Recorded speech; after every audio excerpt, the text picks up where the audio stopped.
Oui, c'est ici qu'ils viennent ramasser les verres, les noix de quartier. Tu connais l'arbre de quartier? On ne va pas mettre les engrais, les produits chimiques, ni autre chose, uniquement les fumées organiques pour qu'on puisse avoir un bon karité, belle karité, bio. On cultive ça. C'est pourquoi on va essayer de chercher un terrain personnel pour Djekabara. Si on dit aux femmes de se réveiller ici à 6 h du matin pour aller ramasser les noix jusqu'à 20 km, c'est trop loin. Or qu'il y a beaucoup de quartiers ici et c'est plus proche. Qu'est-ce aujourd'hui? Ben là, on est en train de témoigner de la transformation du karité. C'est intéressant. Ça ressemble à du chocolat. Ça a l'air vraiment bon. Quand les noix sont bien séchées, on l'appelle amande en ce moment. Ça devient les amandes du karité. Donc les amandes là, on les apporte au moulin pour les rendre en pâte. Donc là, on a pris la pâte de noix qui a été moulue au moulin. On doit ajouter de l'eau chaude pour le mélanger, pour le rendre plus mou. Et après ça, on va faire le barater. Les mains, un peu ce que font les femmes en arrière de moi, pour pouvoir en arriver à dégager le corps gras. C'est ça qu'on veut. Après avoir pétri la pâte là, on retient la mouche.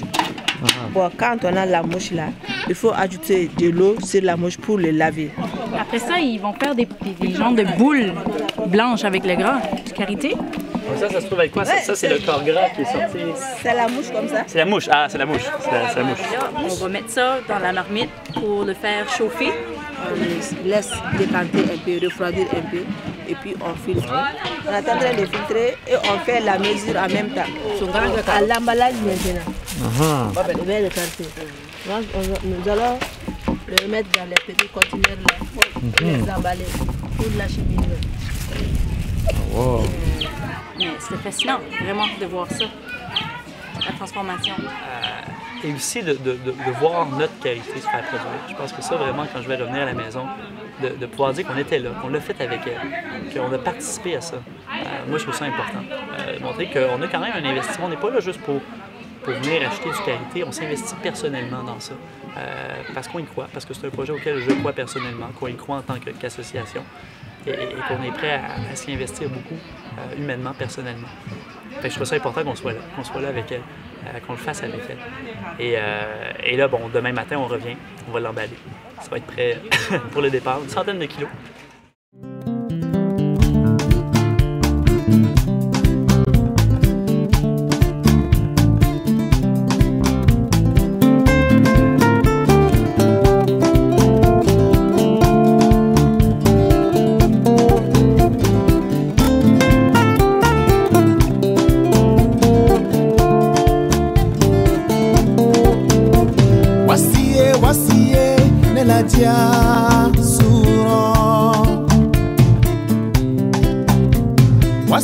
Wasiye den kurani dine masuro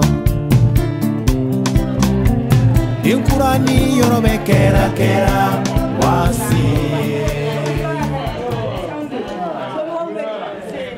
ani wula angle na here ala ka si here ne to wayna ta duniya ambe Canada kaufu sikola ko an fe ya si manamo an fe an segene do kasi to mo. C'est vraiment de développer un lien, une relation avec les femmes ici, pour que ça dure dans le temps et aussi que les gens au Canada apprennent à connaître les femmes ici et qu'ils se disent « Ah, mais si j'ai acheté du karité, mieux vaut acheter des karités avec les femmes de Wulissé-Bougou. » Moi, je salue tout le groupe de ici et là, celles ou ceux qui ont eu l'occasion de venir ici nous rencontrer à Wulissé-Bougou. Et ceux qui n'ont pas eu encore l'occasion de venir nous rencontrer. Il faut la confiance aussi. Donc moi je constate déjà qu'il y a une confiance mutuelle entre les deux, entre nos amis du Canada et les amis de Wulissé-Bougou.